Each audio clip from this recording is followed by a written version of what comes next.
Hello, I'm Damien Dyken, and welcome to this week's edition of Damien Dyken Presents Fun with Law and Ethics. Today we're going to talk about the advantages and disadvantages of Sopa across a number of different stakeholders. Giant companies, small to medium companies, developers, and lay people. I would like to introduce my friend and esteemed colleague, Dr. In Lindsay. Hello. Oh, hello In. I did not see you there. Take a seat. Thanks. So In, what is Sopa? Sopa is the Stop Online Piracy Act. It is a bill introduced by the US government to expand the ability of the US law enforcement to fight online trafficking of copyright, intellectual property, and counterfeit goods. Wow, that sounds really interesting. Tell me more. I will, with this short video presentation. Oh, goody. Sopa provisions include the requesting of court orders to bar advertising networks and payment facilities from conducting business with infringing websites, and search engines from linking to the websites, and court orders requiring internet service providers to block access to the websites. The law would expand existing criminal laws to include unauthorized streaming of copyrighted content, imposing a maximum penalty of 5 years in prison. Its full title was to promote prosperity, creativity, entrepreneurship, and innovation by combating the theft of U.S. property, and for other purposes. Copyright infringement is rampant on the web, and Sopa was introduced to give copyright holders more protective power over their work. Sopa supporters included many companies in the entertainment industry, cable and satellite TV, etc. Opponents included many of the top web properties, internet service providers, and most in the web development industry. On the 29th of February 2013 it was confirmed that the controversial statutory instrument that reinforces online copyright laws in Ireland was signed into law. What made this controversial was that it was passed straight into law and not into a referendum. Back to you, Damien. Is that what Sopa is? That sounds terrible. What do you mean? Well, this means I won't be able to watch my movies, share content with my friends online, or listen to my music.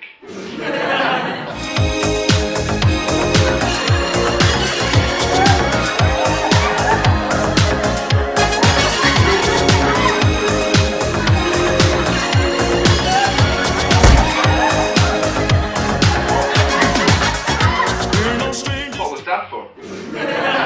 I'm sorry it had to come to that. I'm not usually a violent person.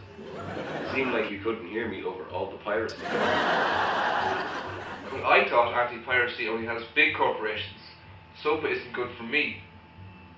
Yes, it does have big corporations, but it is also good for us. Are we not developers? What if I used your ideas without giving you credit?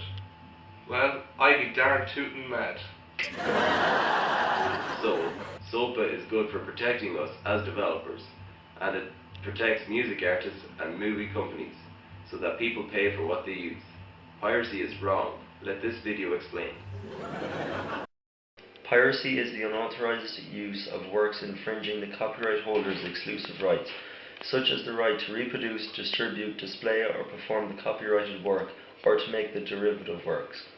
Not only does Sopa prevent piracy, it also aims to hold parties responsible for the lack of piracy laws or their blatant disregard for them.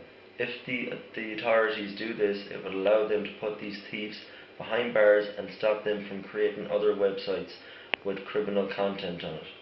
Because at the moment when a pirate website is taken down, nobody gets punished, consequently developers can just create another site almost immediately, and this just leads to a vicious cycle.